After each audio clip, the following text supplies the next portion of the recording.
Hello po sa ating lahat. Welcome po sa ating worship service. Sige po, tayo pong tumayo at malakpakan po natin ang the best Lord.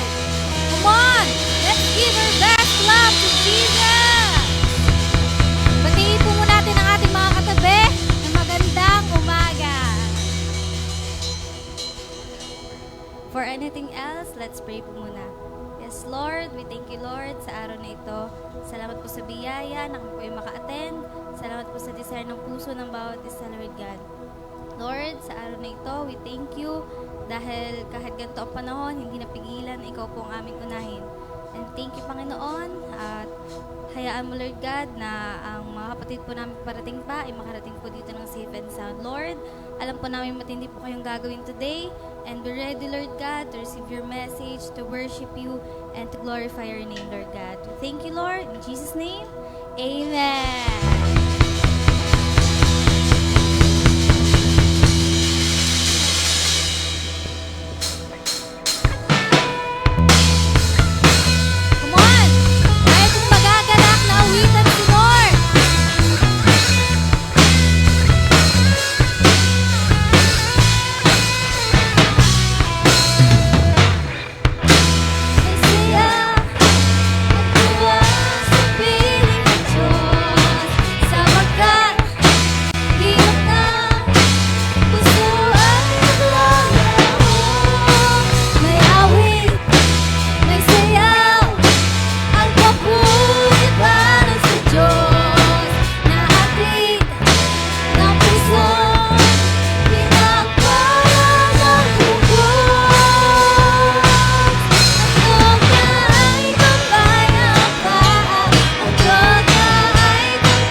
Handog niya ay kalakasan sa bawat pusong nagpapagat. Kaya ng awit ng papuri, awit ng pasasalamat, at ang awit ng pagsamba ay para lang sa kanya, mga kalalakihan. Handog niya ay kapayapaan, handog niya ay kagalakan, handog niya ay kalakasan sa bawat pusong napapagat. Kaya ang awit ng papuri, awit ng pasasalamat, at ang awit ng pagsasama. Sabay-sabay! Hanggang na ay gagaya pa, hanggang na ay magalaksan, hanggang na ay malakasan, sa bawat pusong nagbabagan, tiyak ng awit ng papuri, awit ng pasasalamat, at ang awit ng pagsamba ay para lang sa Kanya. Awitin natin si Lord! Hanggang na ay kapayapaan, hanggang na ay kagalakan, hanggang na ay kalakasan, sa bawat pusong nagbabagan, tiyak ng awit ng papuri, awit ng pasasalamat, at ang awit ng pagsamba para lang sa Kanya.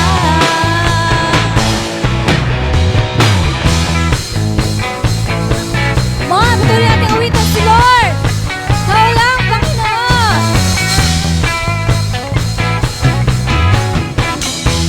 Lang aking mahal ko lang, ikaw lang, Panginoon. Sa'yo ay susunod lagi, makinig ko sa'yo lang, aking sus. Ikaw lang, Aking minamahal, ikaw lang, ikaw lang, Panginoon. Sa'yo ay susunod lagi, makinig ko, buong buhay ko'y alay lang sa'yo. Iniibig ikaw, aking Diyos ang papuri, sa'yo'y nagkakatong pangako, tanging ikaw lang, O Jesus, aking Diyos. Ng aking minamahal, ikaw lang, Panginoon. Sa'yo ay susunod lagi, makinig ko sa'yo lang, aking Jesus. Ikaw lang, ikaw lang, ikaw lang, aking minamahal, ikaw lang,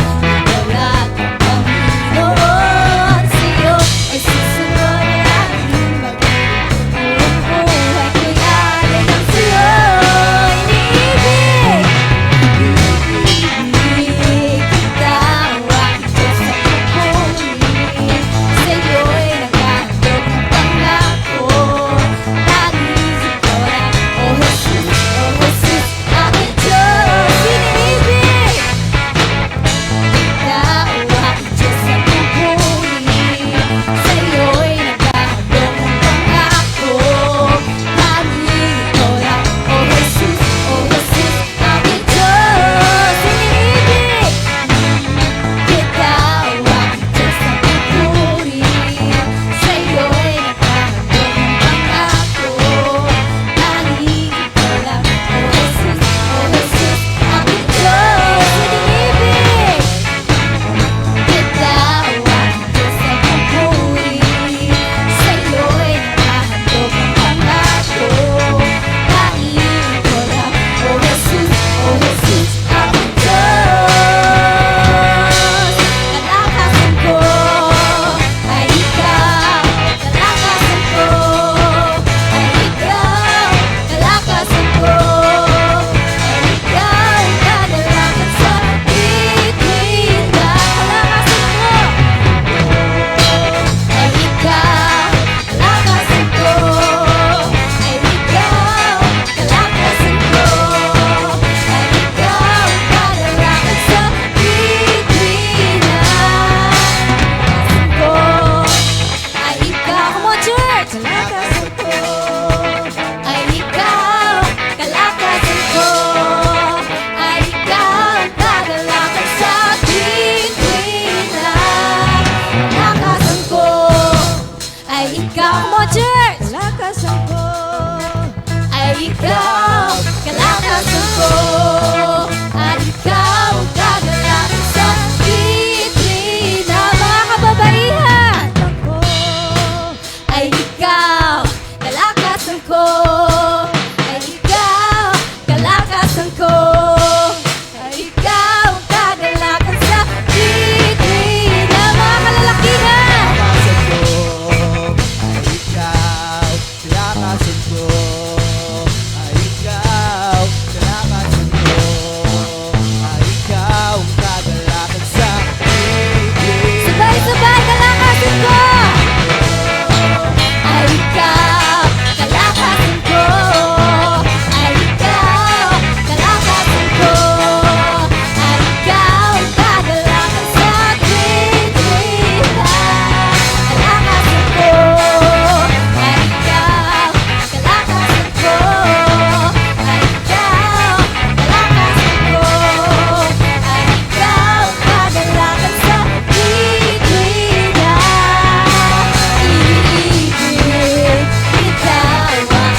nating awitan si Lord. Dahil ikaw, Lord, ang Diyos ng aming buhay. Ikaw ang aming buhay.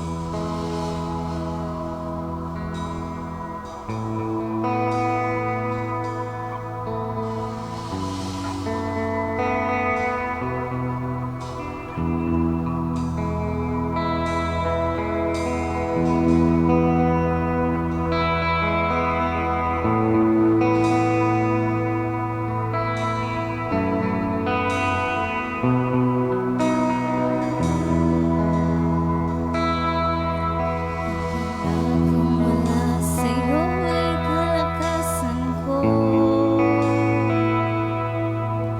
nais ko'y manal sa presensya mo. Puso, buong lakas, isip at kaluluwa, Panginoon, minamahal kita. Wala sa'yo'y kalakasan ko, nais ko'y manahan sa presensya mo. Buong puso, buong lakas, isip at kaluluwa, Panginoon, minamahal kita. Ikaw ang aking buhay at pag-asang tunay.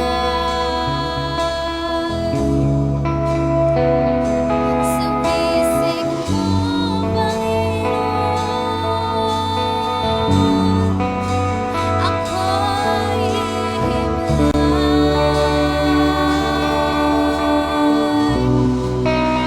Tugis ng iyong pag-ibig na darama ay langit.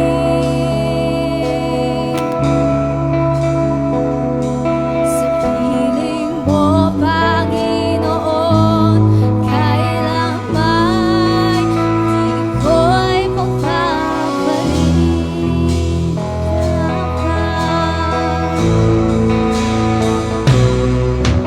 Kagalakan mula sa'yo'y kalakasan ko. Nais ko'y manahan sa presensya mo. Buong puso, buong lakas, isip at kaluluwa, Panginoon, minamahal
Praise God. Praise God. Praise God. Praise God. Palakpakan po natin si Jesus. Okay. Kumusta po tayo? Tayo po ay pabuti ng pabuti. Paayos ng paayos. Paganda ng paganda, papogi ng papogi. Payaman ng payaman at pabanal ng pabanal. Tayo'y padami ng padami. Amen. Ang naniniwalang yun ay nangyayari sa iyong buhay, ay palakpakan mo ng the best of Jesus. Okay. Praise God. Pwede ka sabihin mo din yan sa iyong katabi, partner. Salamat sa biyaya ng Diyos, andito ka. Sa kabila naman, sabihin mo, salamat sa biyaya ng Diyos. Kahit may kaunting ulan, nandito ka. Ayan. Praise God. Sabi naman ng isa, ay kahit madaming ulan, wag naman na. May kausap po ko kanina sa labas, ang sabi ko po, nawa na may wag nang tumuloy yung bagyo. Ambon-ambon na laang para malamig. Okay. So, last Sunday, pinag-usapan po natin yung ang title ay Paano Mamuhay ng May Karunungan. At sa totoo lamang po, yun ay hindi pa tapos. Kaya ngayon pong umaga, pag-usapan natin yung part 2. Kaya ang title po ng i-share ko sa inyo ay Paano Mamuhay ng May Karunungan, part 2. The best way para magkaroon ng karunungan ang sino man ay to know the number of their days. Kung gusto mo palang ang tao ay tumalino, dapat maunawaan niya na ang buhay niya rito sa mundo'y may hangganan. Sabihin mo nga dyan sa iyong katabi, may ending. Ayan. Anong pa-ending? Iba yung Awit chapter 90 verse 12, sabi po riyan, ipaunawaan niyo sa amin na ang buhay namin ay maigsi lamang upang matuto kaming mamuhay ng may karunungan. Ayan. So kapag daw naunawaan natin o naipaunawa ng Diyos sa atin na ang ating buhay ay hindi napakahaba, ay magkakaroon daw tayo ng katalinuhan. Bakit? Bakit ko nga ba aaksayahin pa ang bawat oras, bawat minuto, bawat araw ng buhay na ito? Hindi naman pala kahabaan. Alam niyo po, ang namumuhay na para bang forever siya dito sa lupa will live foolishly. So kung yun daw pong nakakaunawa na ang buhay ay maiksi lamang ay nagkakaroon ng karunungan, yun daw mga taong nabubuhay na as if forever siya dito sa lupa, they will live foolishly. Ipapamuhay nila ang buhay dito sa lupa ng may kamangmangan kapag hindi nila naunawaan na ang buhay ay hindi kahabaan. Ano ba ang sabi pa ng Bible dito? Basahin po natin in 1 Chronicles chapter 29 verse 15. Sabi po riyan, for we are aliens and temporary residents in your presence, as we are all our ancestors. Our days on earth are like a shadow without hope. Sabihin mo nga diya sa iyong katabi, partner. Alien daw tayo. Ayan. Tingnan mo nga kung may antena yan. Titit.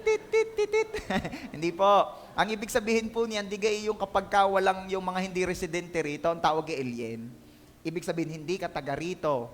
At ang sabi pa doon sa verse ay tayo daw po ay mga temporary residents. Ano ibig sabihin? Tagalangit ka. Ikaw ay temporary lamang dito sa lupa, tagalangit ka. At ang mga tao pong nauunawaan na siya'y hindi taga rito, temporary ka lang dito, nauunawaan na ikaw ay tagalangit, yan ay namumuhay ng may karunungan. Di ba? Bakit ka magpapakaiging-iging-iging-igi rito? Hindi ka naman pala taga rito. Ay di ang pag-igihin mo ay kung saan ka talaga taga-roong. Sino po yung nakakaalala pa nung nag-trending yung taga-saan ka? Sabay biglang sasayaw na, naabangan niyo kung mag-sample, hindi na. Ako'y nagmamadala at nang para makauwi na tayo. Kita naman ninyo, wala ang na-announcement. Banat na agad. Okay. Meron po akong inuutay na book Ang title po ay Seeing the Unseen. A Daily Dose of Eternal Perspective. Ang author po niya ay si Randy Alcorn. At isa po sa nasabi niya doong talaga namang tatak sa akin ay ito. Life on earth is a dot. A brief window of opportunity. Life in heaven is a line going out from that dot for eternity. At ang sabi niya dyan, if we're smart, we'll live not for the dot, but for the line. Sabi niya, ang buhay sa mundo ay gagatuldok kumpara sa buhay sa pagwalang hanggan. At ang sabi niya doon, yung eternity daw, yun daw yung line na mahaba. Kung kayo nga ay nakakapag-review, ang definition ng line, yun daw ay infinite, walang katapusan. Ano? At ang sabi pa niya doon, kung tayo daw ay magpapakatalino o magiging marunong o mamumuhay ng may karunungan, anong sabi niya? Doon ka mabuhay o ang pagtuunan mo ng buhay mo ay hindi yung gagatuldok, kundi yung pangwalang hanggan. Sabi mo nga dyan sa iyong katabi, live not for the dot, but for the line. Sinong natalino na? Praise God. So, ating muling pag-usapan ito. Part 2 na po ito ng ating series entitled, Paano Mamuhay ng May Karunungan. Let's pray. Father, we thank you for this wonderful day. Salamat po sa napakagandang panahon. Salamat dahil though there are bad news na mayroon pong paparating na bagyo, pero sinabi niyo po sa inyong salita that the righteous, though they heard bad news, will fear not because we trust in you. Kaya salamat po Panginoon dahil biniyayaan niyo po kaming makapag-Sunday service. Ang inyo pong pag-iingat ang aming mararanasan all throughout, maging sa pag-uwi namin mamaya at sa mga susunod pang oras. Salamat Lord, dahil walang anumang bagyong mas malaki kaysa sa iyo. Kaya naniniwala kami, Panginoon, that even that bagyo na ang pangalayuan ay under ng power and authority mo, Lord. Kaya mo siyang patahimikin, kaya mo siyang patigilin. Salamat, Lord. At ang dalangin namin, pagpalain niyo po ang aming Sunday service na ito. I-bless niyo po yung mga nasa church. I-bless niyo po ang mga nag-join online. At gamitin niyo po ang mga salitang aming maririnig ngayon upang kami makapamuhay ng may karunungan. Sa inyong mga kamay, itinatagubilin po namin ang Sunday service na ito. At wala pong ibang maparangalan, mapapurihan, kundi ang tanging pangalan niyo lang po, Lord Jesus. Holy Spirit, malaya po kayong mangusap sa aming lahat. Thank you, Lord. This we pray in Jesus' name. And everybody shout and say, Amen. The best ulit palakpak para kay Jesus. So, ang mga tao pong nauunawaan na ang kanyang buhay ay hindi napakahaba, ay mamumuhay ng may karunungan. At dahil mamumuhay siya ng may karunungan, ano ang mapapansin nyo sa mga taong ito? Number 1, ang mga tao pong nauunawaan na ang buhay ay hindi napakahaba ay may wisdom sa paggamit ng oras. Sabi mo nga dyan sa iyong katabi, ang taong matalino, hindi sinasayang ang bawat minuto. Ayan. 'Di ba? Sino rito yung nag-uubos ng oras sa social media? Closing prayer. Nagiging matalino sa paggamit ng oras ang taong naunawaan ng kanyang buhay ay hindi napakahaba.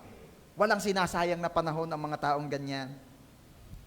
So, para hindi tayo masyadong magtatagal, gusto kong matandaan natin, maalala natin, hindi po ako exempted, na wag nating ubusin ang panahon sa hindi mahalaga.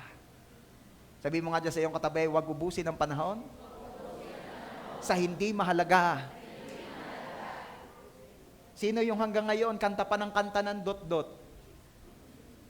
6, 7. Yan, ako, hindi na alam ng mga henerasyon na kaharap ko. Yan ho ay Generation Alpha lang ang may alam. Kaya yung malilinggit na katabi mo, natawa yan. Generation Alpha, yung maliliit. Nako, wag na ninyong aksayahin ang panahon nyo sa mga walang halaga, ha? At alam niyo po ba, ni-research ko yan. Makinig, mga magulang. Ni-research ko po yung dot-dot na yan, 6, 7.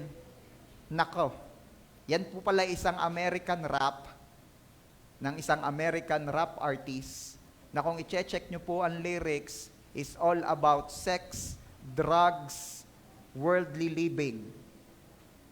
Kaya kung naririnig nyo yan sa inyong mga bata, sawayin ninyo. Lahat kayong nasa sa live, kung kayo po ay may mga maliliit na anak at naririnig ninyo sila gumaganyan, 6, 7, ay sawayin nyo na. At dahil yan ay pamiho ako, hindi yan sa Diyos. Okay? So, anong ibig ko sabihin dito? Hindi lahat ng trending ay ini-entertain. Hindi lahat ng trending ay pinapatronize. Inaaral, sinusuri, tinitingnan. Dahil ang demonyo ay hindi naman magpapakita sa tao ng demonyo ang itsura. At ang lahat ng patungkol sa kaaway ay hindi niya ipepresent sa tao ng nakakatakot o mukhang galing sa demonyo. Are you there? Anong ibig ko sabihin dito? Huwag ubusin ang panahon sa hindi mahalaga. Ephesians chapter 5 verse 16, making the most of every opportunity. Everybody say, making the most of every opportunity. Oh, di ba? Because the days are evil. Kaya tiningnan ko po yan sa Tagalog, sinimulan ko sa verse 15, ang sabi po roon, kaya't mag-ingat kayo kung paano kayo namumuhay. Huwag kayong mamuhay tulad ng mga mangmang, kundi tulad ng marurunong na nakakaalam ng kalooban ng Diyos. So makikita natin dito, Paul is encouraging the church of Efeso na na mamuhay daw ng may karunungan, huwag gumaya doon sa mga namumuhay na mangmang. Paano ka po mamuhay ng may karunungan? Nag-advise siya on verse 16, huwag ninyong sayangin ang panahon ninyo. Iyon. Ang namumuhay pala ng may karunungan, hindi sinasayang ang panahon. So, sa kabilang banda, ang namumuhay ng walang karunungan, nag-aaksaya ng oras. Sabi mo nga dyan sa iyong katabi, walang sasayanging panahon. At paano nasasayang ang panahon? Tingnan muna natin kung paanong hindi nasasayang. Tuloy natin ang pagbabasa. Huwag ninyo sayangin ang panahon nyo. Gamitin nyo ito sa paggawa ng mabuti. So, ano ibig sabihin niyan? Kung para hindi masayang ang panahon ay gamitin mo sa paggawa ng mabuti, anumang ginagawa mong hindi mabuti ay pagsasayang ng panahon. Are you there? Pastor, hindi naman mabuti nga yung ginagawa ko pero di rin naman masama. Anong tawag dyan? Neutral lang. Okay? Pag-aaksaya pa rin yan ng panahon. Dahil nung dinefine ni Paul, paano yung hindi pag-aaksaya ng panahon sa paggawa ng mabuti? So kung hindi yan mabuti, miski pa yan neutral, hindi pa rin yan mabuti. Kaya lagi din po nating tandaan ang sabi ng Panginoon, kung hindi ka mainit, ikaw ay malamig. Walang neutral kay Lord. Kung hindi ka panig sa akin, ikaw ay laban sa akin. Yun ang sabi ng Panginoon sa kanyang salita. Kaya kung hindi yan mabuti, hindi din yan neutral. Masama na yan. Are you there? Kaya atin pong reviewin ang ating mga ginagawa. And on verse 17, idiniin uli ni Paul, huwag kayong magpakamangmang, kundi alamin nyo kung ano ang kalooban ng Panginoon na gawin ninyo. At ano nga uli ang kalooban ng Panginoon dapat ginagawa natin? Mabuti. Sabi mo nga dyan sa iyong katabi, mabuti. Anong maganda nating maunawaan dito? Church, magbawas po tayo ng kinabibisihan natin. Sabihin mo nga dyan sa iyong katabi, lalo na kung yan ni nanay, magbawas ng kinabibisihan. Huwag kang magpakabisi sa pagwalis ng tuyong dahon. Dahil hanggat nasa harapan ninyo yung puno, laging may tuyong dahon. Ay talaga naman, may mga kilala kong nanay, magugulat ka na lamang yung pagkikinakaramdam ng ihi sa madaling araw. Pagtingin mo doon sa labas, ano kayo? Nagwawalis na pala eh. Ara na may biruan sa amin sa bukid. Kalinis-linis ng harapan. Huwag ka pag napasok mo ang loob. Closing prayer. Ay talaga araw pa may na,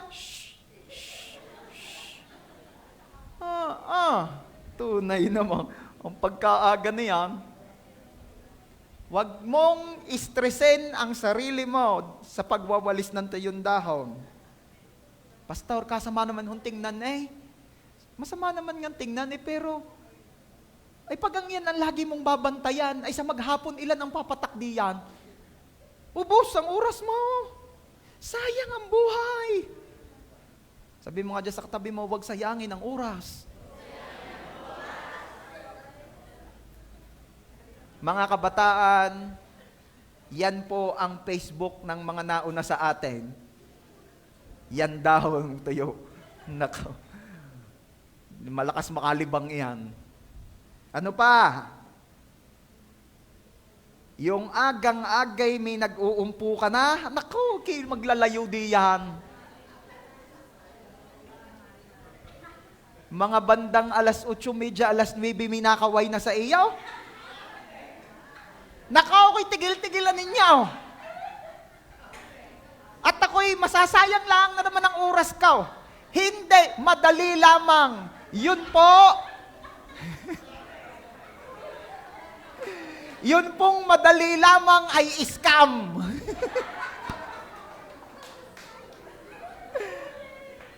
Ama na, namumula na. Bigyan ng tubig. Okay. Sige, settle down. Yung madali lamang, yung kaway na gayon, madali laang. Scam yun ha, huwag kayong maniniwala doon.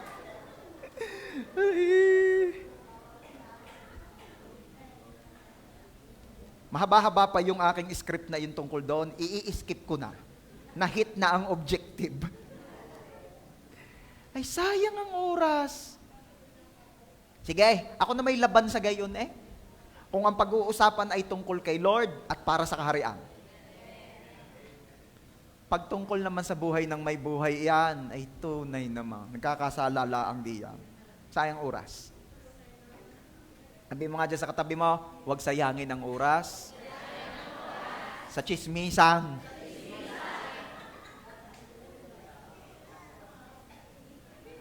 Ano pa ang scam? Bukod sa halika madali laang, parinik at aray pagkakapirahan. Scam din yon. Halika't aray pagkakapirahan, mamaya ang ending nun, chismisan.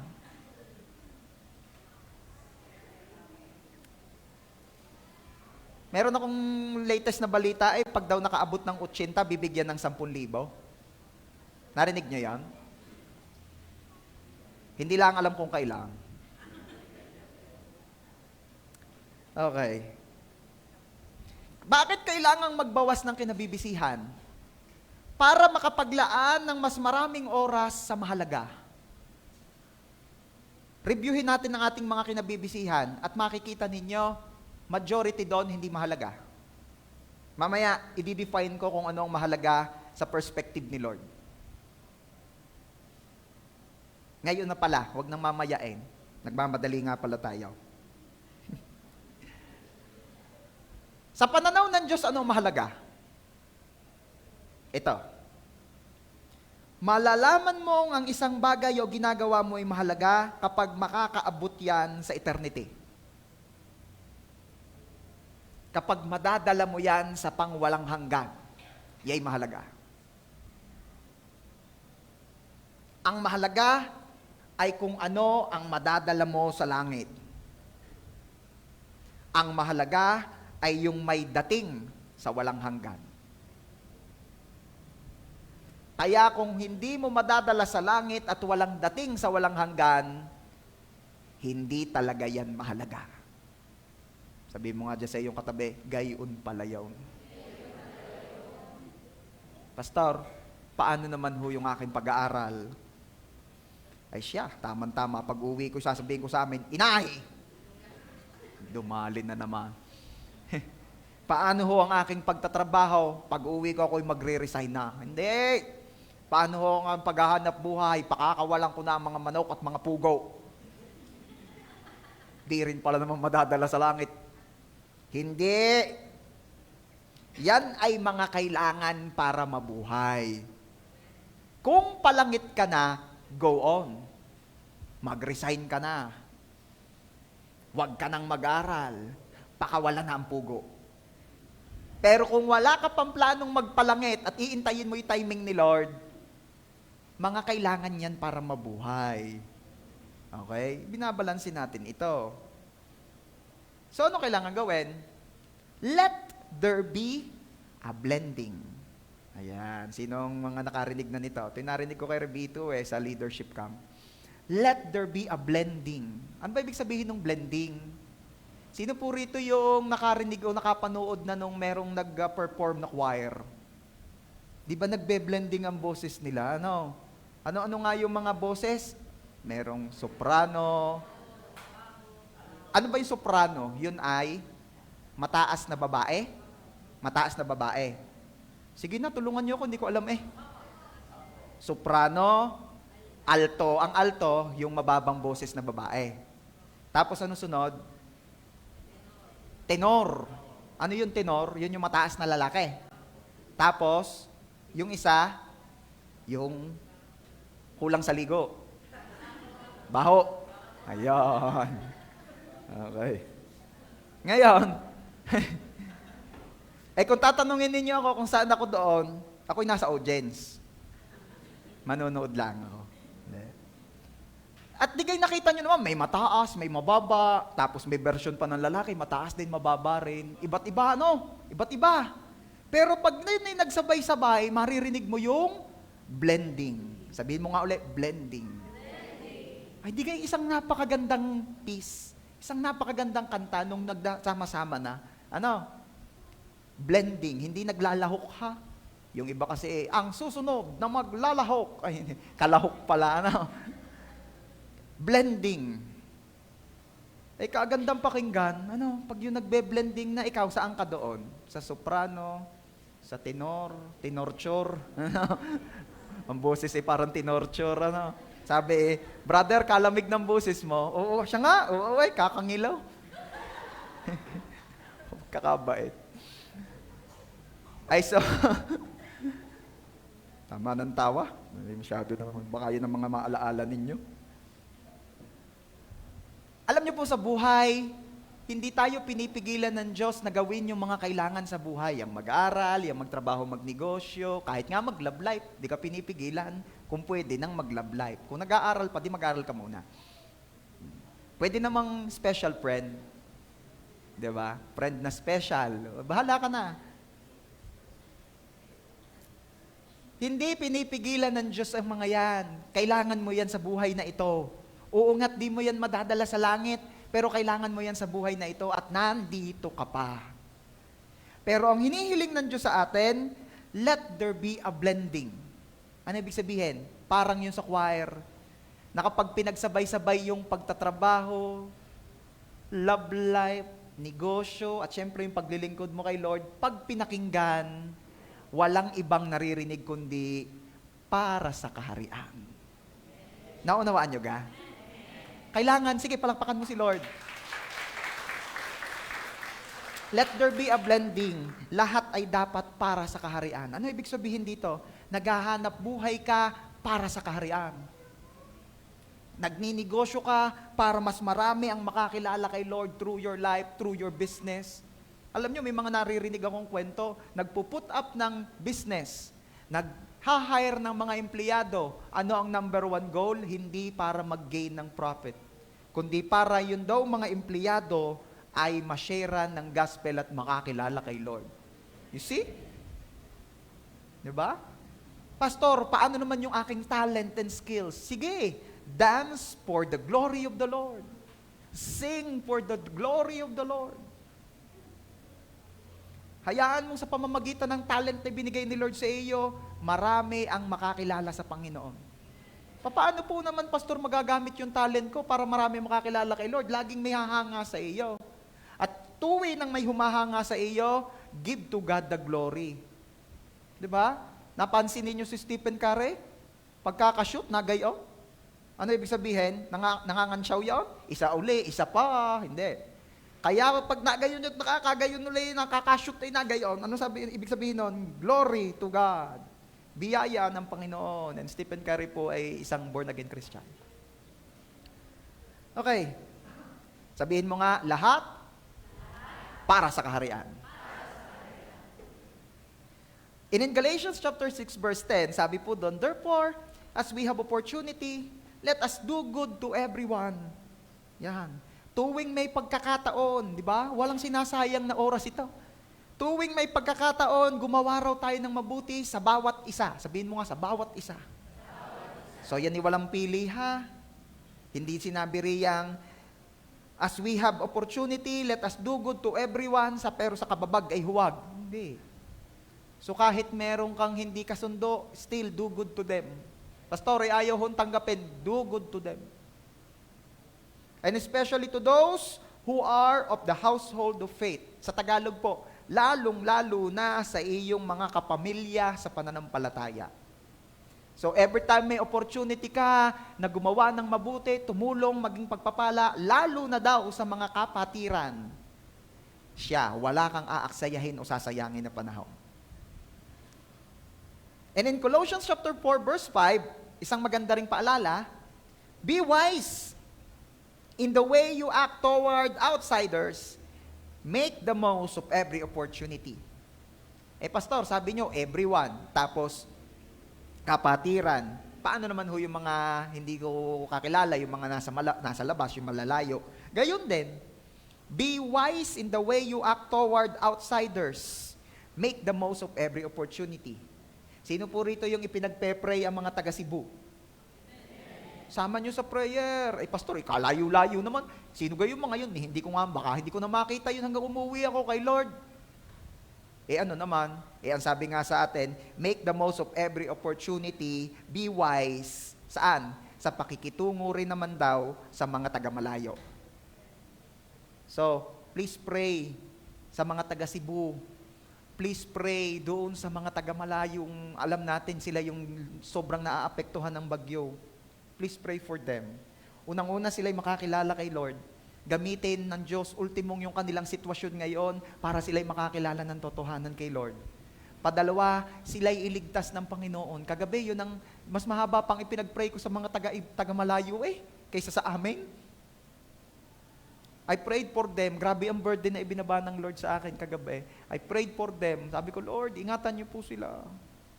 Pwede nga lamang po, Lord, huwag nang tumuloy yung bagyo. Kung kalooban niyo po, mamarapatin niyo po, huwag niyo nang patuloyin ng bagyo sa dagat pala ang matunaw na. Doon siya nang galing, doon na rin siya mawala. Awa-awa na yung mga yun, hindi pa nakakatuyo, babasain na naman. So please, pray for them. Ha? Huwag na tayong mag-isip pa ng kung ano-ano. Yan, kayo puro pagsamba sa Diyos-Diyosan ang ginagawa ninyo. Gayang. Nung una, gayan din ang mindset ko ikinorek ng Lord ang aking pag-iisip. Hindi. Kahabagan mo ang mga yon. Pray for them. Are you with me? Ipagpe-pray din po natin sila. Pastor, ako naman laging ang hindi nagsasayang ng panahon Ginagamit ko ang bawat panahon ko sa paggawa ng mabuti. Kaya lang, baga, ito ka talaga may mapapala. Para bagang ako na lang ako nagawa ng mabuti. Masyado namang nananagana yung iba Para namang hindi na naiingli yung iba. Ako na lang ako. Ito may saysay. Ano ka mangyayari rito? May mapapalaga ako. May katuturan ka ito. Hayaan mong masagot ka ng sinabi ni Pablo sa 1 Corinthians 15:58. Kaya mga kapatid kong minamahal, magpakatatag kayo. Huwag kayong patitinag. Kayo'y laging sumagana sa gawain ng Panginoon. Yamang nalalaman ninyo na hindi mawawala ng saysay ang inyong pagpapagal para sa Panginoon. As long as you're doing it for God and not for man, hindi yan mawawala ng kabuluhan. Hanggat ginagawa mo ang anumang kabutihang ginagawa mo para sa Panginoon, church, ang sabi ng Bible, hindi yan mawawala ng saysay. Amen? So lahat ng ginagawa para kay Lord ay di mawawala ng saysay. Ano naman ngayon, Pastor, alam ko na yan. Ito ang baka hindi natin alam. Lahat ng ginagawa na hindi para kay Lord ay walang saysay. Di ba? Madalas na natin naririnig yun ay lahat ng ginagawa natin para kay Lord hindi mawawalan ng saysay. Pero tingnan naman ninyo yung other perspective coming from the same verse. Lahat ng ginagawa na hindi para kay Lord, wala yang saysay. Alam nyo naman ang hindi para sa Diyos eh. Kaya wag tayong magpakaubos ng oras sa mga bagay na hindi para sa Diyos. Bakit? Wala yang saysay. Alam mo, ooperan ka ng ooperan ng mundong ito ng mga pampaubos ng oras. Bakit? Para hindi mo magawa kung ano ang dapat mong ginagawa. Kaya wag kang palinlang, wag kang padideceive. Alamin mo, unawain mo, pag-aralan mo, ito ba talaga'y para sa Diyos? Ito ba talaga'y kalooban ng Diyos? Kasi kung hindi mo kayang ipagpatotoo sa harapan ng kongregasyon, hindi yan para kay Lord. At kung hindi mo kaya yang ikwento sa mga kapatiran sa church, at alam mo na ngayong hindi yan para kay Lord, it's about time, itigil mo na. Dahil nagsasayang ka ng panahon. Dahil kung hindi yan kay Lord, wala yang saysay. Pero babalik ako doon sa sinasabi ko kanina, kung ang ginagawa mo naman ay para sa Diyos, huwag kang mag-alala dahil hindi yan mawawalan ng saysay. Amen? Sabihin mo nga dyan sa iyong katabi, may reward yan. Ibe-bless ka ni Lord. Dito, sabihin mo, dito, at sa susunod na buhay. Pumalakpak muna ng the best ang mga may marireceive na reward kay Lord. Amen. Number 2, ang mga taong nauunawaan na ang buhay dito sa mundo hindi sobrang haba, may wisdom sila sa paggamit ng kayamanan. Yeah. Sabihin mo nga dyan sa iyong katabi, kung lalaki yan, sabihin mo don, at kung babae yan, sabihin mo donya. Pag kayo po ay nakakasalubong ko, at ang sabi ko sa inyo ay don o donya, amen ang sagot. Sabi ko, amen ang sagot. Ha? Yung iba'y nagugulat, ay! Tapos naaalala, amen! Diba? Masanay ka na dahil yun talaga ang patutunguhan mo. Dahil ang sabi ng Panginoon, pasasaganahin niya tayo sa bawat mabubuting bagay upang tayo ay sumagana sa mabubuting gawa.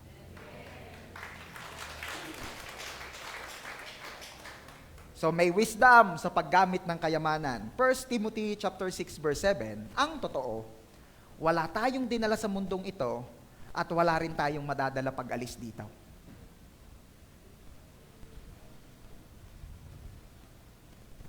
May dalawang tao, napakayaman at napakahirap. Nung namatay, pantay.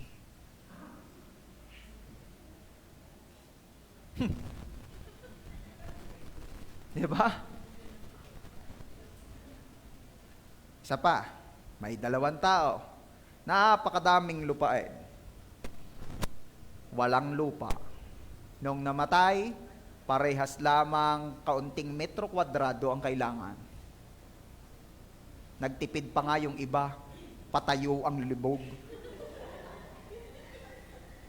Di isang square lang na tiles na gaya ng lotay. Anong punto ko? Tama yung verse na yan. Yan ang totoo. Dapat ito'y na pampamulat ng mata ito eh. Yan ang totoo, sabi ni Paul kay Timothy. Wala tayong dinala sa mundong ito, wala rin tayong madadala pag alis. Noon daw po, ang pinakamayamang tao sa mundo ay si Rockefeller. Aywa, hindi ko naman na inabutan yun eh. Ngayon guys, sino ang pinakamayamang ngayon? Si? Sino? Elon Musk na nga ang pinakamayaman ngayon? Siya, alam ko na ang aking kukumparihin. Siya na ang pinakamayaman ngayon, si Elon Musk. Dati raw si Rockefeller. He's the richest man before. At nung namatay po, may nagtanong, nung namatay daw si Rockefeller, gaanong kayaman daw ang iniwan? Sinong curious? Sinong gustong malaman? Gaanong kayamanan ang iniwan ni Rockefeller nung namatay? Ari ang pinakamadaling sagot, lahat. Lahat. Lahat ng kayamanan niya, I don't know kung magkano, basta lahat iwan, walang dala-dala. Sabi mo nga dyan sa katabi mo, walang madadala. Akin na ang cellphone mo. Bakit? Paparoon ka na ga. Dapat ganyan ang sagot. Ay. Luke 16:11. Tulungan nyo nga po akong magbasa. 1, 2, 3, basa. Kaya kung hindi kayo mapagkakatiwalaan sa mga kayamanan ng mundong ito, sino ang magtitiwala sa inyo ng tunay na kayamanan? Teka. Si Jesus yan eh. Alam nyo naman si Jesus, hindi naman naimik basta-basta yan. Ang imik niyan, talaga naman punong-puno ng karunungan, punong-puno ng lamang. Ating reviewin. Hindi yan basta naiimik. Kaya kung hindi kayo mapapagkatiwalaan sa mga kayamanan ng mundong ito, yan, alam natin yan, kung ano yung kayamanan ng mundong ito. Sino ang magtitiwala sa inyo ng tunay na kayamanan? Everybody say, tunay na kayamanan. Kung may binabanggit din ni si Jesus na tunay na kayamanan, ibig sabihin may hindi tunay. Propounding. Yung aking mga estudyante riyan sa pagtuturo, propounding, palawakin, unawain. Kung may tunay, may hindi.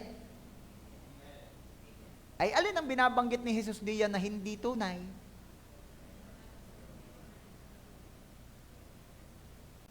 Ibig sabihin pala, ang kayamanan dito sa lupa, hindi pa talaga yan ang kayamanan. Bakit? Dahil ang tunay na kayamanan ay madadala hanggang sa walang hanggan. So kung hindi mo kayang dalahin sa walang hanggan, hindi talaga yan kayamanan. Ay meron kaya hindi nag-church dahil ang sapatos daw ay mapuputikan Bago. Kanina ako'y naglinis ng aking sapatos daw sa office, pinagkakuskus ko pa. Hala. Pagbalik ko naman din minakasalubong ako doon, nayapakan din. Wala siya, yain na. Yain ang madumay. Alam mo kung sino ka. Pinatawad na kita. Life is short. Okay, nabiro lang naman yun. Sino nag-ayun? Kung yun nga hindi nagmamadali, ipaapakan ko pa yung kaliwa. Okay. WWJD, what will Jesus do? Pag daw sinampal ka sa kanan, iharap mo ang kaliwa. Ay di pag inapakan ka sa kanan, paapakan mo rin yung kaliwa. Ay nahiya na umalis na. Mamaya, re-repetihin ko. Aba, ibig sabihin, church, may tunay na kayamanan. At ang sabi ni Jesus, pag hindi ka napagkatiwalaan sa hindi tunay, paano ka daw pagkakatiwalaan sa tunay?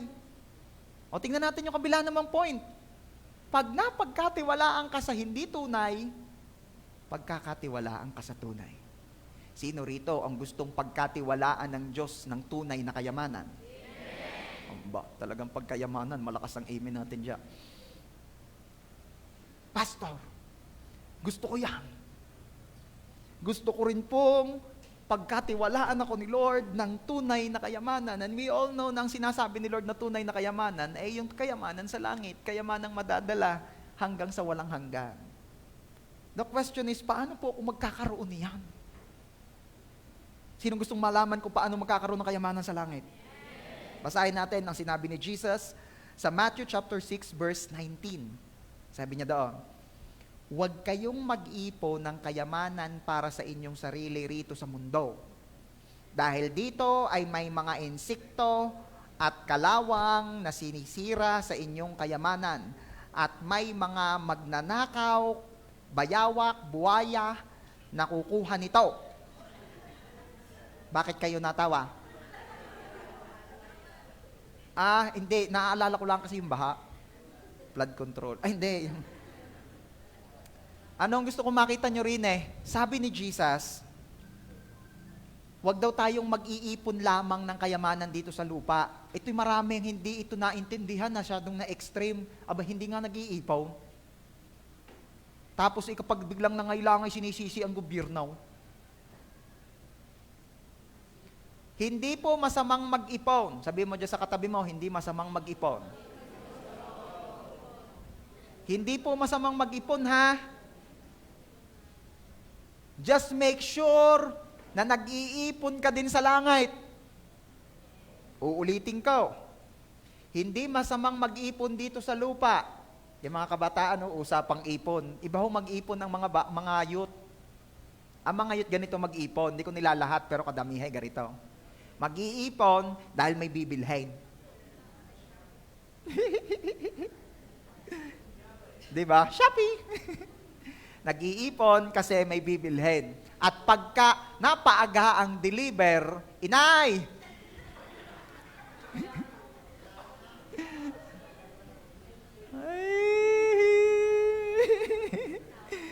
Okay, siya, tama na. Hindi masama mag-ipon, ha? Just make sure na nag-iipon ka rin sa langit. Ito'y pinapaalala ko sa inyo. Dahil baka iging-igi ka ng pag-iipon dito, iiwan mo din yan. Hello? Kaya sabi ni Jesus, wag laang dito. Wag laang dito. Bakit? Dito, may mga maninira, may mga magnanakaw, mayroong mga insekto. Kalungkot ko nung nakita ko yung tagal na tagal inipon ay nadali ng anay. Ay talaga namang hindi na pa kayo kinabangan. Sa pagpapatuloy po, verse 20, sa halip, mag-ipon kayo ng kayamanan sa langit, kung saan walang insekto at kalawang na naninira at walang nakakapasok na magnanakaw. Ano sabi ni Jesus? Mag-ipon din daw sa langit. Sabi mo nga dyan sa katabi mo, mag-ipon daw sa langit. Ang tanong, paano mag-iipon sa langit? Diga? Yan ang isang bagay na nakakapaisip. Paano ako mag-iipon sa langit? Magaling nga kung yung kagaya sa bukid na pag may magpapabayan, pwedeng makapakidala-dala o magpapabili. Ay hindi mo naman pwedeng sabihin doon sa, mamamatay ka na ga. Padala-dala naman na rin para ako'y may kayamanan sa langit. Ang unang tanong, palangit ga kaya yun? Padalwa, ay hindi nga nadadala. Wala hong nakakatawid Nakakapaisip. Gusto ko pong mag-ipon sa langit, pastor. Ngayong naunawaan ko yung sinasabi nyo, kaya paano? Ang bawat may pandinig ay makinig. Natatransfer ang wealth from earth to heaven kapag ginamit mo ito para sa kaharian. Maiipadala ang kayamanan ng lupa sa langit kapag ginamit mo ang kayamanan mo dito para sa kaharian ng Diyos. Ibig sabihin, kung gusto mong makaipon sa langit, gamitin mo ang kayamanan mo sa mga bagay na may patungkol sa langit. Sabihin mo nga dyan sa iyong katabi, alam mo na ngayon, simulan mo na mag-transfer ng kayamanan from your bank account dito sa bank account mo sa langit. Pastor, hindi ko na pinasasabi yun. Paano ho ako makakapagbukas ng bank account sa langit? That's a good question. Tanggapin mo ang Panginoong Hesus ng totohanan sa iyong buhay. At tagalangit ka na.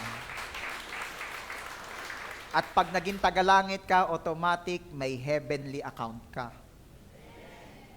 At the moment you accepted Jesus, that's also the moment na mabubuksan ang heaven account mo at magsisimula ng uminteres iyon. Kung may ginagawa ka at ikaw ay gumagasta para sa kaharian. Ang taong nauunawaan na temporary lang ang buhay sa lupa, nag-iipon sa daratnan. Huwag baka tutukan ang buhay na itong iiwan din naman. paghandaan mo rin ang buhay na daratnan. Alam nyo, ito ang topic namin mga tatay eh. Kaya yung mga tatay ay nagiging matalino in Jesus' name. At bago po ako mag-proceed sa number 3, mayroon akong disclaimer. Now that you know this truth, ngayong narinig nyo na ang bagay na ito, wala na tayong sisihan pagdating sa langit, ha? Ako'y wala nang pananagutan sa inyo sa bagay na ito. Lord, ha? Pangita na yan. Nasabi ko na sa inyo ang kaparaanan para ikaw ay magkaroon ng tunay na kayamanan sa langit. Nasabi ko na. Wala nang sisihan, ha? Pagdating sa langit. Baka mamaya pagdating mo sa langit, ako'y kakalbitin mo, pastor. Ay, hindi nyo naman tuong nilinaw eh, yung pala'y garne. Ay, papaano yun? Eh, pinagpakaigi-igi ako sa lupa, yung pala may walang madadala din eh. Ako'y walang-wala ngayon din eh.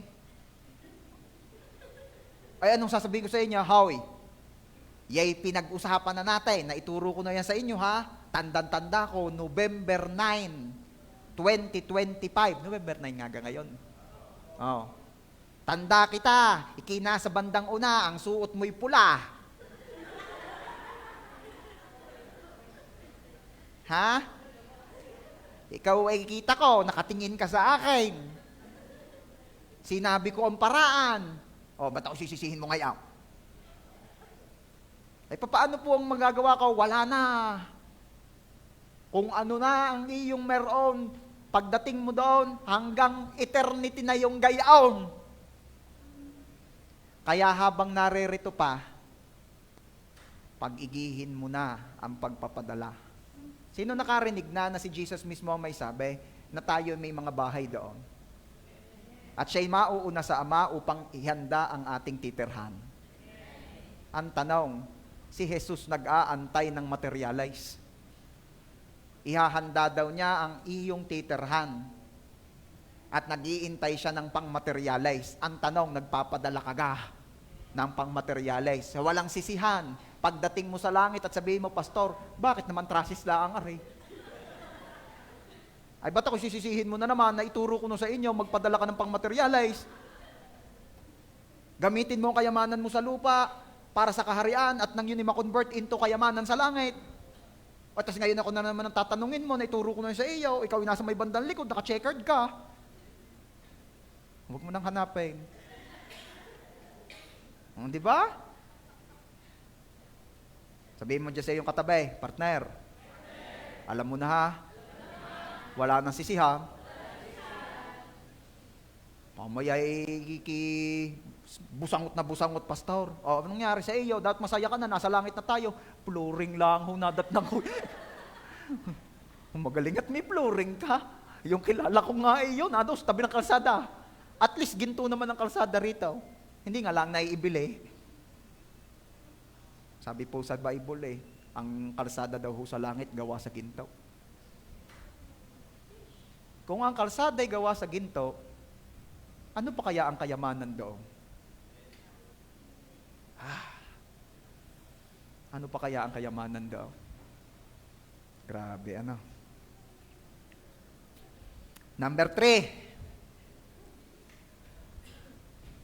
Ang mga taong nauunawaan na ang buhay ay hindi napakahaba dito sa lupa, sila'y namumuhay ng may karunungan.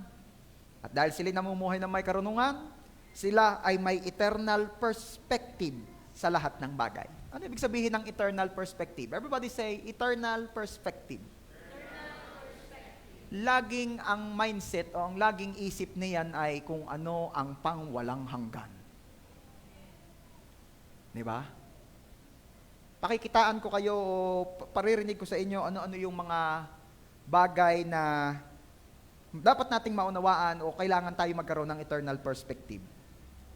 Una, napakaikli ng buhay para mamalimos ng pag-ibig. Sabihin mo nga dyan sa iyong katabi, hindi mahaba ang buhay para ipilit ang sarili sa hindi ka naman mahal. Pastor, sobra na yan. Masyado mo namang itinarak. Mamaya bubunutin ko pa yan. Bakit? May Diyos na nagmamahal sa'yo. Sayang ang panahon sa paghahabol. Baka may naghahabol pa dyan. Iba po ang aking hinahabol, kota, aba iba yan.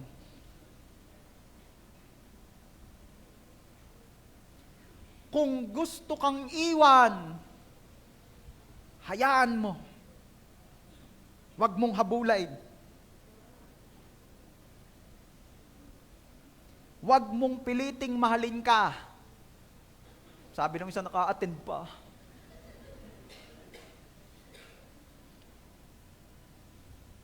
Hindi nakatali ang buhay mo sa mga lumayo sa iyo.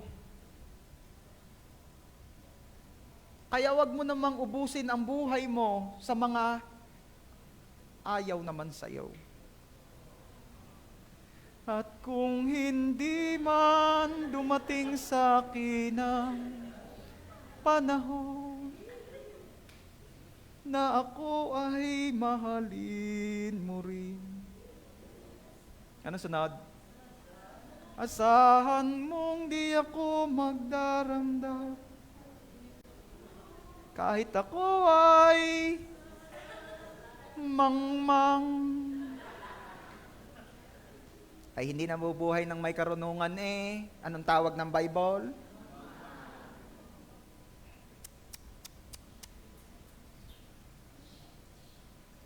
First John chapter 2 verse 19. They went out from us, but they did not really belong to us. For if they had belonged to us, they would have remained with us. But their going showed that none of them belonged to us. Alam nyo, in English ko yan, dahil sa Tagalog, talagang tarak yan eh.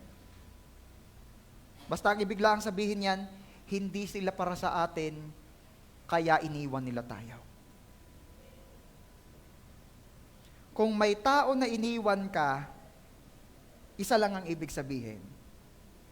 May naiyak na eh. Yun yung ang comfort na yun. Tunay naman. Kung may tao na iniwan ka, hindi sila kadugtong ng destiny mo. Di sila masamang tao. Yan. Magagalit na yung iba eh. Di sila masamang tao. Di nga lang sila kadugtong ng destiny mo. Gets? Huwag nyo namang isipin, oo nga, talaga, masama kasi yun, kaya buti na lang inilayo sa akin. Hindi. Hindi sila masamang tao. Di nga lang talaga sila kadugtong ng destiny mo. Tapos na ang panahon na kasama mo sila. Hayaan mo na. Sabi mo sa katabi mo, hayaan mo na daw. Alam kong mali na, pero di ko kayang bumitaw. Ganun pa yun. Nasasaktan dahil ika'y namumuhay na mangmang. Sabihin mo nga, mamuhay ng may karunungan. Alam ng mali na eh. Hindi ko kayang bumitaw. Bahala ka. Kung gusto mong ubusin ang buhay mo, diyan.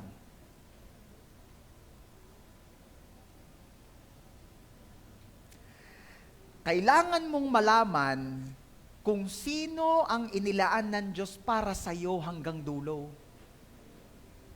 Meron talagang gayon. Meron talagang makakasama mo hanggang dulo at merong hanggang kanto lang. Meron talagang gayon. Merong hanggang sa labasan lang. Merong makakasama mo in 2, 3 years, 4 years. At meron naman talagang hanggang humarap ka kay Jesus, kasama mo. Meron gayon. Long term at short term. You still remember that? Kaya wag masyadong maghinanakit sa buhay doon sa mga short-term relationships. Hanggang doon lang talaga eh. Nakita nyo ba sa Bible na nalungkot ng maigi si Elijah dahil hindi niya akalain na yung huling pagkikita nila ng uwak ay iyon na pala yung huli. Masyadong dinamdam ni Elijah ang paghihiwalay nila ng uwak. Meron ba ganon? Wala naman nakalagay sa Bible na ganon ah. Meron talagang short term, merong long term. And again, hindi sila masamang tao. Hindi na lang talaga sila parte ng mga susunod pang chapter ng destiny mo.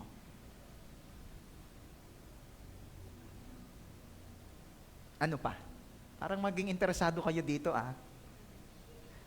Pag sobrang effort na to maintain, pag-aralan mo, ipag-pray mo, baka nagpipilit ka na lang. Yung sobrang-sobra ng effort, yung lahat na lang, sinuy-suy mo na ng sinuy-suy. Talaga namang lagi na lang, gising na ikaw, bangon na ikaw, nguya na ikaw, lunok na ikaw, lahat na lang, sinuy-suy mo. Suy-suyin, pag-isipan mo kapatid, pag-aralan mo. Pag mahirap i-maintain, baka nagpipilit ka na lang.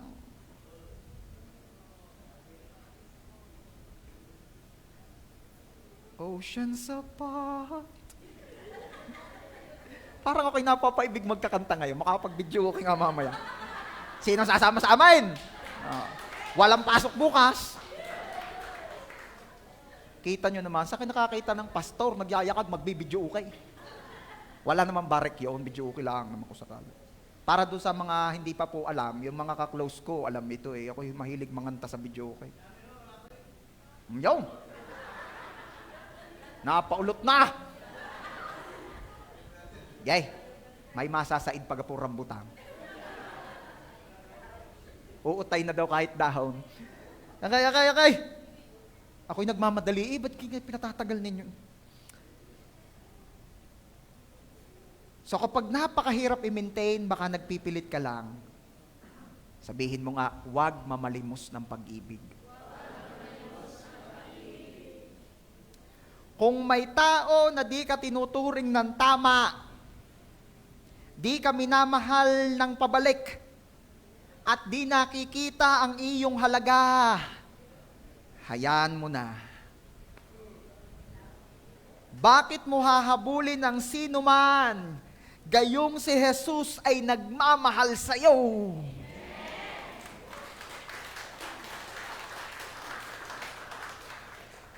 Si Jesus ang iyong habulin.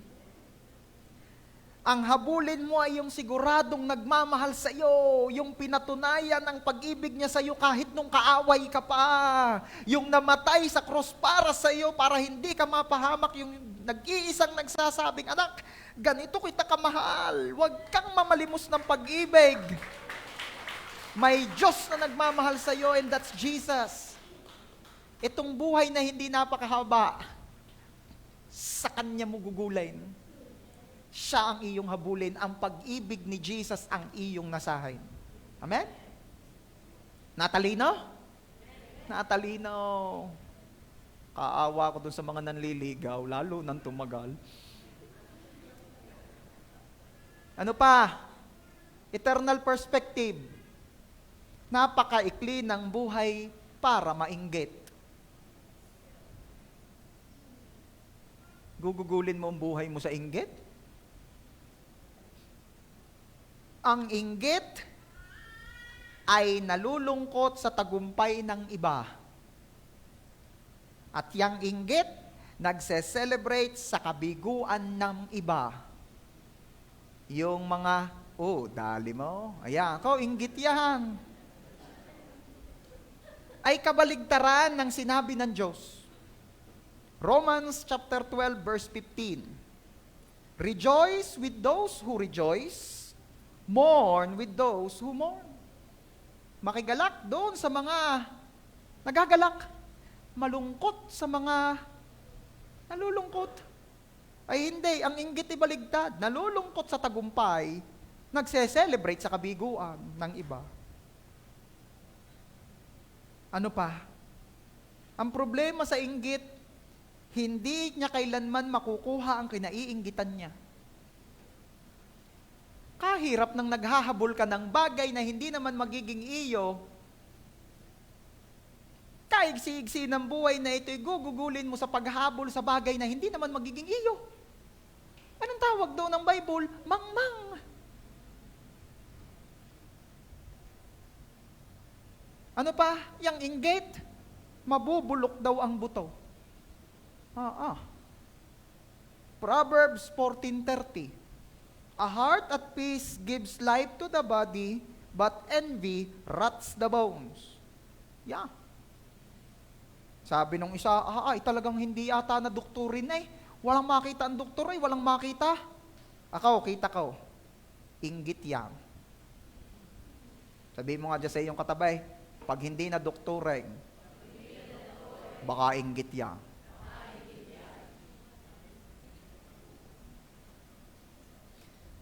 Kung titingnan daw po natin sa ibang translation, yung envy, ang ginamit po ng ibang translation ng Bible dyan ay having an evil eye. Having an evil eye. Ano ibig sabihin nun? Laging nakikitaan o naiisipan ng masama ng inggit ang kanyang kinaiinggitan. Ito na may madalas ko nang nagiging example sa inyo, nagpatayo ng malaking bahay. Anong sabi ng mga inggit na kahanggan? Ano kayang illegal niya? Siguro'y nagtitinda ng chocobot yan. Alam niyo yung chocobot? Hindi, gayon lagi. Ano kaya ang ginawang illegal daw naman eh? Lagi na lang gayon. Ano pa? Bumili ng sports car. Senior na. Siyempre siguro pinasasaya ang sarili at hanggang namang buong buhay na lang naghanap buhay, di bumili ng sports car. Anong sabi ng mga inggit? Hindi naman bagay, katanda na. Aga naman mga inggit, di gagayan.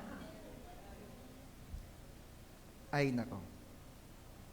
Ano ang sabi ng Panginoon kay Cain nung siya'y naiinggit sa kanyang kapatid na si Abel? Anong sabi ng Panginoon? Cain, ayusin mong sarili mo. Sabihin mo nga dyan sa iyong katabi, ayusin mo ang sarili mo. Sabi ng Panginoon kay Cain, Cain, naiinggit ka sa iyong kapatid, ayusin mo ang sarili mo. Pag hindi mo yan napagtagumpayan, kakainin ka niya. At you know the story, pinatay ni Cain si Abel na sarili niyang kapatid dahil sa inggit. Mahigpit yang inggit. Kaya wag mong i-entertain sa buhay mo yan. Gaano na naman tong buhay nating ito? Sasayangin mo pa sa inggit? Sayang! Ano pa? Hindi mo mahal ang kinaiinggitan mo. Baka may naiinggit pa sa kapatid. Baka may naiinggit pa sa iyong mga kapamilya. Pag naiinggit ka, hindi mo talaga siya mahal. Pastor, mahal ko naman ho. Talaga lang ho, laging siyang merong bago. Ako ho, 3 Christmas party na rin suot ko eh. Pag-inggit, hindi mahal. 1 Corinthians 13:4, love is patient, love is kind, it does not envy. Hindi maiinggitin ang pag-ibig. At hindi pwedeng maging sabay na mahal mo at inggit ka. Magkakontra yan. They cancel one another. Anong gamot? Be thankful sa blessings ng iba. Pag may blessing sila, maging mapagpasalamat ka, wow, thank you Lord, that binigyan niyo na po sila ng bahay. Wow, thank you Lord, may sasakyan na sila, ako ang sunod. Gayon. And ano pa ang gamot sa inggit? Count your blessings. Paano po mag-count your blessings? Ganito ga po, Pastor. Buti po sila Lord, may bahay na. Ako, at least ako, wala kaming sakit, sila may sakit, may bahay nga, may sakit naman. Hindi ho count your blessings yan. Inggit pa rin yan. Ha? How to count your blessings? Wala nang gayon, wala nang kumparahan. Lord, salamat po sa biyaya ng buhay. Salamat, Lord, sa aking 2 anak at magtatatlo ng anong bibilog, kain ng kain. Salamat, Lord, sa buhay ng aking asawang mabait, lalo pag himbing. Count your blessings. Are you there? Ano pa? Everybody say, eternal perspective. Makinig tayo at natalino. Natalino ang nauunawaan nito.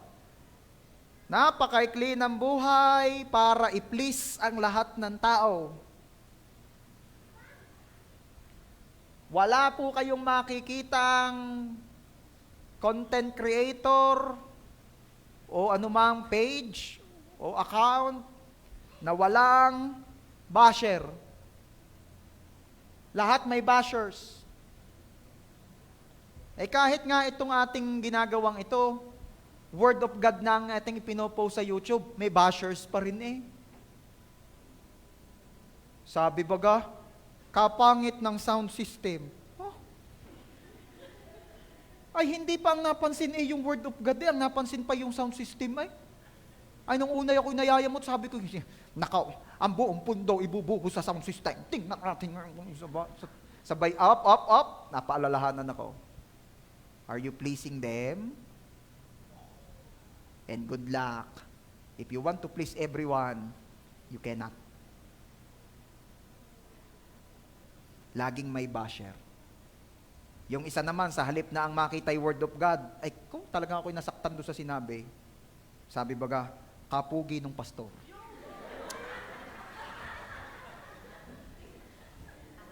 Yung tawa nyo nakakasakit.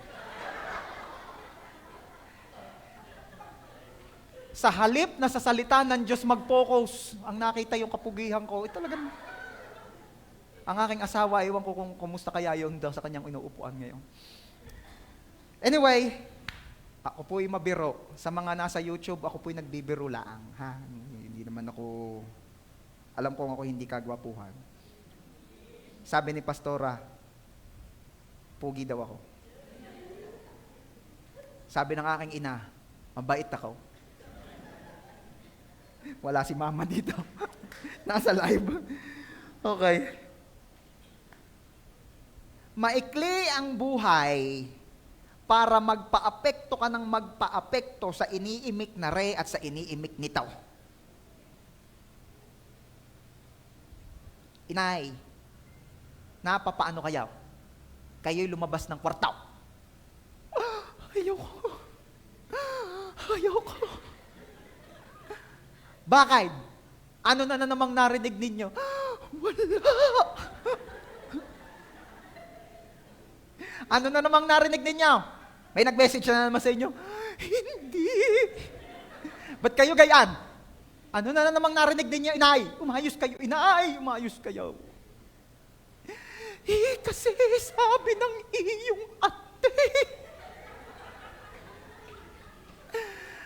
Ay, napakaigsi ng buhay na ito para magpa-apekto ka ng magpa-apekto sa naririnig mo. Inay, tayo daw ho imbitado doon sa baysanan. Ayaw ko? Oh, ba't naman kayo nakaayaw na naman? Naroroon yung si Kakangga. Ay, ano? Ay, hindi mo galang mainimik sa akin niya. Ay, hindi ho. Ay, nakaw. Ay, hindi na.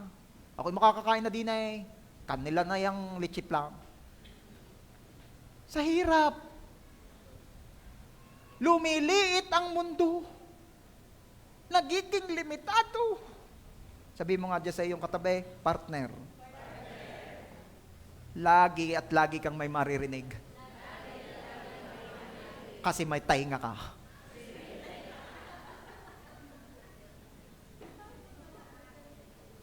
Pastor, wala namang sense. Anong walang sense? Nakakatalino ito. Lagit lagi ka may maririnig, may tainga ka eh. Naimik ang tao eh.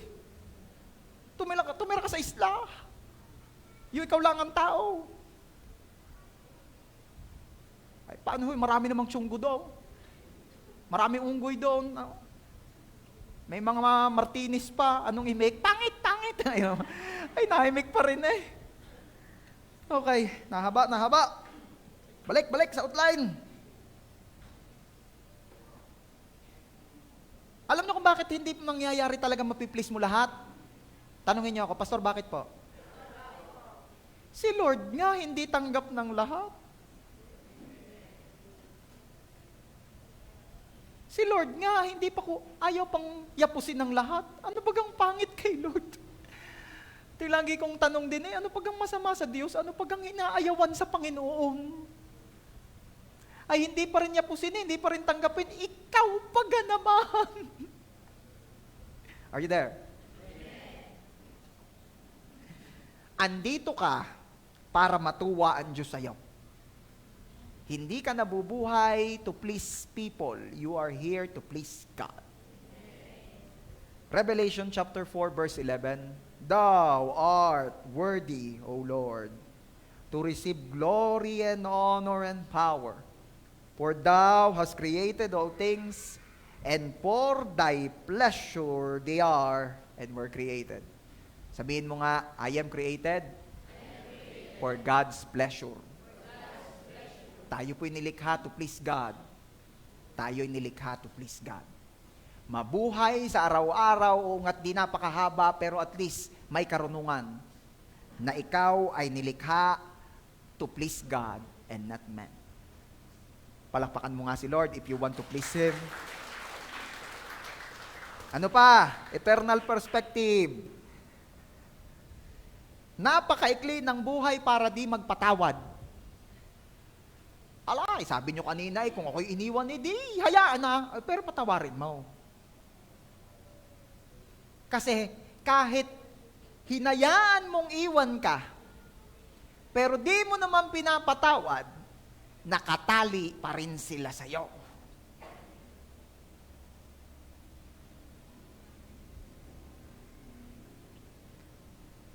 Ano pa?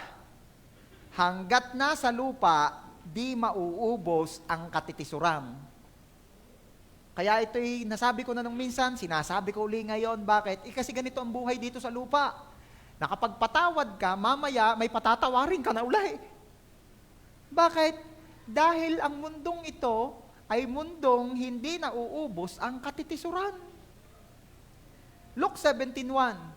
Si Jesus ay nagsabi sa kanyang mga alagad at sinasabi rin ito ni Jesus sa ating lahat ngayon, hindi maaaring ang katitisuran ay hindi dumating. Expected na ni Jesus at sinasabi niya sa mga disciples niya, hey, expect this. Expect what, Lord? Expect na meron laging makaka-offend sa'yo. Kaya pipiliin mo na lang if you will live an offended life o mamumuhay ka ng may pusong lagi at laging nagpapatawad. Sabihin mo sa iyong katabi, magpatawad. Napakaikli ng buhay para mamuhay sa galit. Ephesians chapter 4 verse 26. Basa. Magalit kayo, ngunit huwag magkasala. Huwag hayaang lubugan ng araw ang inyong galit. Huwag daw hahayaang lulubugan ng araw ang inyong galit. Ang ibig sabihin niya ay, huwag patagalin. Huwag tuong im-imen. Ano pa? Huwag daw lulubugan ng araw na ikaw ay galit. Bakit? Dahil di ka sure kung sisikatan ka pa ng araw bukas. Ano sasabihin mo? Bukas na ako magpapatawad. Sino ang nakasigurado ng kanyang bukas? Sabi nga ng Bible, sino ang makakapagmalaki ng kanyang bukas? Ay kung hindi mo sigurado kung sisikatan ka pa ng araw bukas, siguraduhin mong bago yan lumubog ngayon, nakapagpatawad ka na. Nariyan pa kayo? Ayan. And lastly, ano pa? Eternal mindset. Eternal. Napakaikli ng buhay para hindi hanapin ang Diyos. Matthew chapter 6 verse 33, ngunit hanapin muna ninyo ang kanyang kaharian at ang kanyang katuwiran at ang lahat ng mga bagay na ito ay pawang idaragdag sa inyo. Church, hindi napakahaba ng buhay na ito para maghanap ng kung ano-ano. Hanapin natin si Lord. Diyos ang hanapin mo. Diyos ang iyong pagbuhusan ng iyong interes. Kay Lord mo hanapin anuman yang dinidesire ng puso mo. Believe me, God is everything that you want. Kasi kung susumahin mo lang talaga naman, ano ba talaga ang gusto ng tao? Ang gusto ng tao ay sumaya. In the presence of the Lord, there is fullness of joy. So Diyos talaga ang kailangan mo, hindi lang basta sumaya. Ano pang hinahanap ng tao? Acceptance. Ikaw ay itinuturing ng Panginoon na kanyang anak. The moment you accepted Jesus as your Lord and Savior, ikaw ay tinatanggap ng Ama bilang ikaw na tumanggap kay Jesus. Diyos ang hinahanap mo. It's not just acceptance. Anong hinahanap mo? Kayamanan. Diyos ang iyong tunay na kayamanan. Dahil siya lamang ang mananatili hanggang wakas. Anong hinahanap ng tao? Love. For God so loved the world. Hindi lang love ang hinahanap mo, Diyos ang hinahanap mo. Kaya ang mga taong namumuhay ng may karunungan, nauunawaan na ang buhay ay hindi napakahaba, ang Diyos ang hinahanap sa kanyang buhay. Sino rito ngayon ang nagsasabi na Diyos ang kanyang hinahanap at Diyos ang kanyang lagi pa ring hahanapin? I am inviting you to stand up.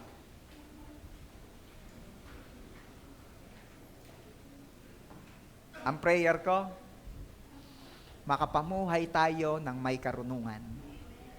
Life is so short para sayangin sa mga bagay-bagay, sa mga unhealthy emotions, sa mga hindi mahalagang bagay, mga gawang wala namang kasaysayan. Oh, I pray na biyayaan tayo ng Diyos ng karunungan. And now that we know na hindi pala natin nga kailangang mamalimos ng pag-ibig, hindi natin kailangang mamalimos ng acceptance kasi tanggap ka ng Diyos at mahal na mahal ka ng Diyos at siya lamang ang dapat talagang hanapin sa buhay na ito. Now that you know the truth, ngayon, ito ang ating gagawin. Sasambahin natin siya. Sasambahin natin ang ating Panginoon. And the worship team will lead us in worshiping the Lord. Habang ang mundo ay abala sa kung anumang gusto nilang pagkaabalahan sa buhay na ito, andito naman tayo at inuuna ang dapat unahin, ang pagsamba. Bagay na gagawin mo hanggang langit. Bagay na madadala mo hanggang langit. Amen? Let's worship God.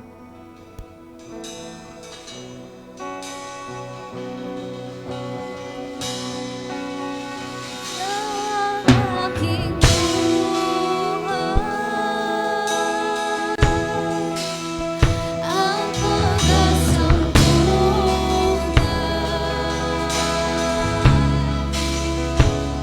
sa bisig mo, Panginoon. Ako ay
Tell it to God. At pag-asang tunay. Lahat ng nabibigatan, come on. Sa bisig mo, Panginoon.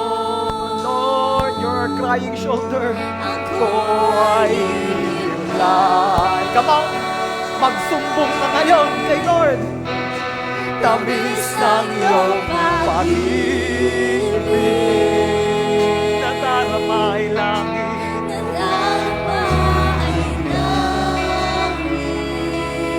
At ang pinakamasarap sa piling mo, Panginoon, kailanman ito'y pagpapalik. sa kahuli ang pagkakataon, sabihin ko ng buong puso, ikaw Ikaw ang aking buhay, pag-asa at pag-asang tunay.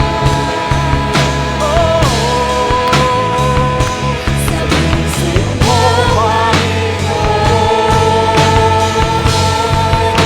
ako ay himlay.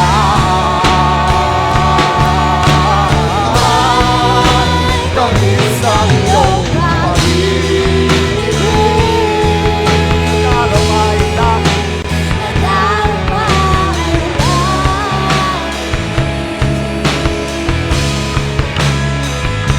Sa piling mo, Panginoon, kailanman di ko ay magbabalik. Oh, sa piling mo, Sa piling mo, Panginoon, kailanman di ko ay magbabalik. oh, sa piling mo, Sa piling mo, Panginoon, kailanman ako'y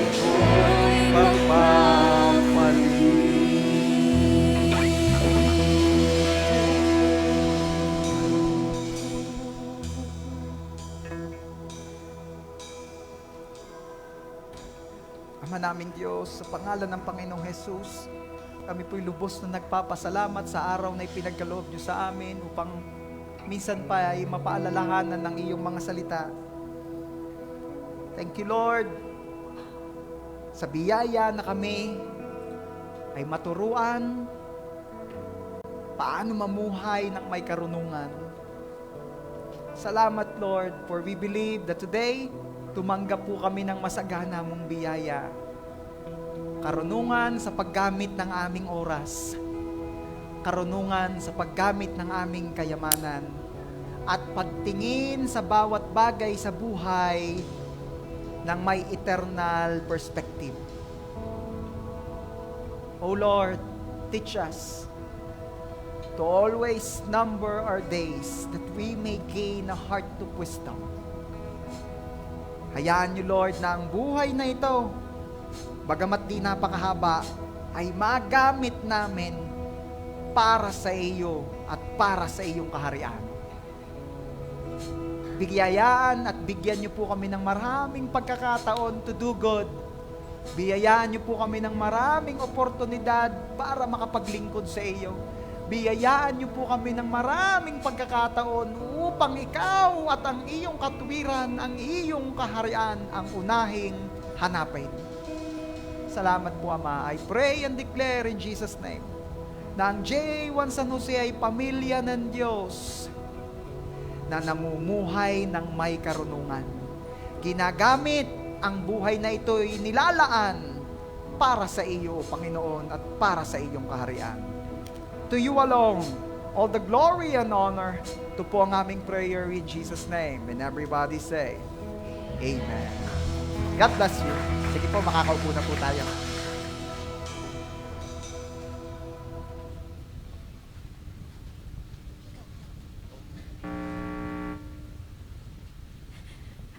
Praise God! Lahat po tayo ay na-bless sa word ng Lord ngayong umaga. Amen po? Amen. And it's privilege time. Sabi po sa Malakay 3:10, bring the whole tithe into the storehouse, that there may be food in my house. Test me in this, says the Lord Almighty, And see if I will not throw open the floodgates of heaven and pour out so much blessing. Sabihin po natin, so much blessing. Ayan, so much blessing that there will not be room enough to store it. Sobrang familiar na po tayo. Ano po sa Malakay 3:10. And alam niyo po ba, ang pagbibigay po ay way po ni Lord para po tayo ay papasukin sa flow ng sowing and reaping. Sino po dito ang mga excited umani? At ang umaani ay yung mga nagtatanim. Amen po? And kung sasabihin nyo, Pastor Roy, pinagdadaanan po kasi ako ngayon financially. Alam nyo po, yung mga pinagdadaanan po natin, hindi po nun mababago ang pagiging tapat ng Diyos sa ating mga buhay. Hindi po nun mababago ang mga promises ni Lord sa ating mga buhay. Amen po? Amen. And alam niyo po ba na ayos po ng Lord sa pamamagitan ng pagbibigay ng ating tithes ang mga problema natin sa pera. Amen po. Sino pong naniniwala? And alam niyo po, God promises that when we tithe, He will not only provide for us, He will bless us extremely. Sabi mo sa katabi mo, partner, He will bless us extremely. Amen. At alam niyo po, eto na po, huli na, si Lord, tayo po ay nagbibigay hindi dahil po para makakuha sa atin si Lord, kundi para po tayo ay i-bless ng Lord. Amen. At alam ko pong lahat po tayo excited na magbigay. Pumalakpak nga po ng the best para kay Lord ang mga excited na magbigay. Ayan, hawakan po natin ang mga envelope po natin and let us pray. Lord, we thank you so much po sa privilege na kami po ay makapagbigay sa Diyos na katulad mo, sa Diyos ang may-ari ng lahat dito sa mundo. We thank you, Lord, dahil patuloy niyo po kaming binibigyan ng capability to give.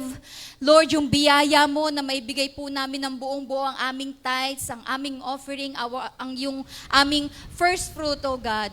Lord, as we give today, Panginoon, we claim po lahat po ng promises ng kalakip nito, O God. Lord, hayaan mo na mga kapatid ko na nangangailangan, Lord, you will bless us extremely in Jesus' name. Lord, kiniklaim po namin ang pagbubukas ng durungawan ng langit at ibubuhos mo ang pagpapalang walang sukat pagkalagyan sa aming mga buhay. Maraming salamat po. Receive this, Lord, as an act of our worship and obedience to you. Magalak ka, Panginoon, maluwalhati ka sa aming finances. We love you, we thank you. In Jesus' name we pray. Amen and amen. Pwede na po tayo magbigay. Lord, maraming salamat po sa kakayanan at kagustuhan na makapagbigay. Tanggapin niyo po ang aming mga kaloob na ito bilang aming pag-ibig at parangal sa iyo. In Jesus' name we pray. Amen.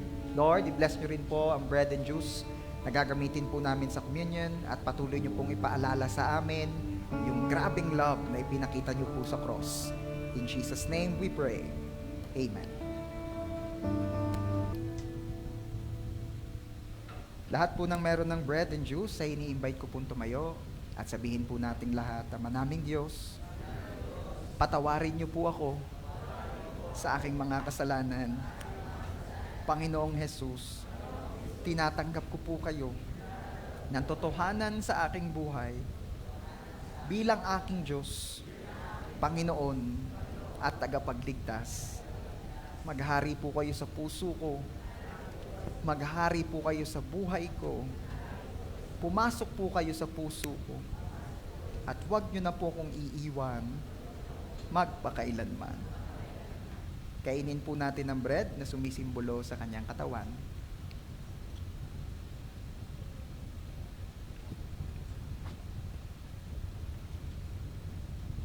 At inumin po natin ang juice na sumisimbolo sa kanyang dugo.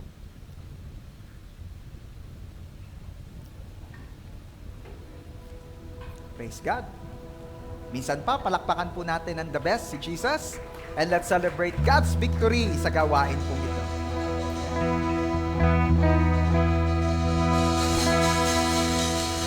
Tayo po ba ay na-bless? Amen! More give the best of Jesus! Patuloy po nating aawitan si Lord!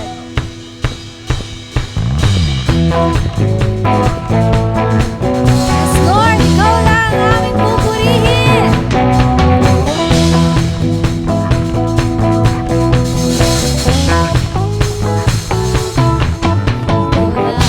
Wala ang aking minamahal, ikaw lang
Let's pray.